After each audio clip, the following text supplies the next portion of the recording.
Good afternoon. It is the assessment of the United States government that the Islamic Republic of Iran is responsible for the attacks that occurred in the Gulf of Oman today. This assessment is based on intelligence, the weapons used, the level of expertise needed to execute the operation, recent similar Iranian attacks on shipping, and the fact that no proxy group operating in the area has the resources and proficiency to act with such a high degree of sophistication.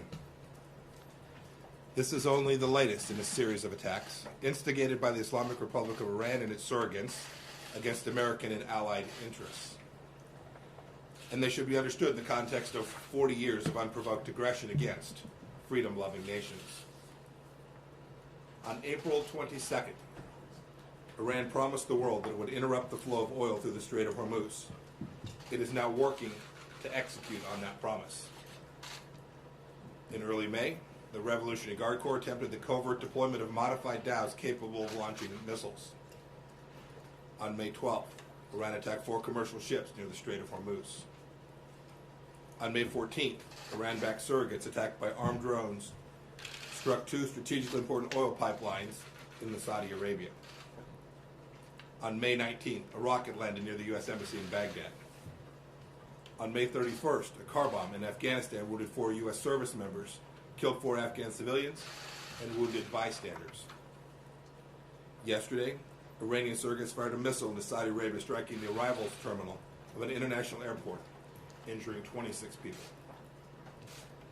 Taken as a whole, these unprovoked attacks present a clear threat to international peace and security, a blatant assault on the freedom of navigation, and an unacceptable campaign of escalating tension by Iran.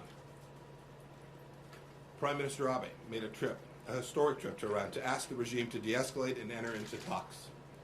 Iran's supreme leader rejected Prime Minister Abe's diplomacy today by saying he has no response to President Trump and will not answer. The supreme leader's government then insulted Japan by attacking a Japanese oil tanker just outside of Iranian waters, threatening the lives of the entire crew, creating a maritime emergency. Iran's foreign minister today responded to these attacks. He said sardonically, quote, "Suspicious doesn't begin to describe what likely transpired this morning," end of quote. Foreign Minister Zarif may think this is funny, but no one else in the world does. Iran is lashing out because the regime wants our successful maximum pressure campaign lifted. No economic sanctions entitle the Islamic Republic to attack innocent civilians, disrupt global oil markets, and engage in nuclear blackmail. The international community condemns Iran's assault on the freedom of navigation and the targeting of innocent civilians. Today I've instructed our UN Ambassador Jonathan Cohen to raise Iran's attacks in the UN Security Council meeting later this afternoon. Our policy remains an economic and diplomatic effort to bring Iran back to the negotiating table at the right time, to encourage a comprehensive deal that addresses the broad range of threats.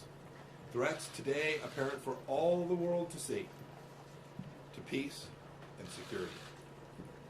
Iran should meet diplomacy with diplomacy, not with terror, bloodshed, and extortion.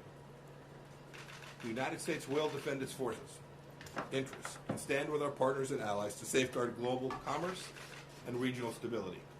And we call upon all nations threatened by Iran's provocative acts to join us in that endeavor.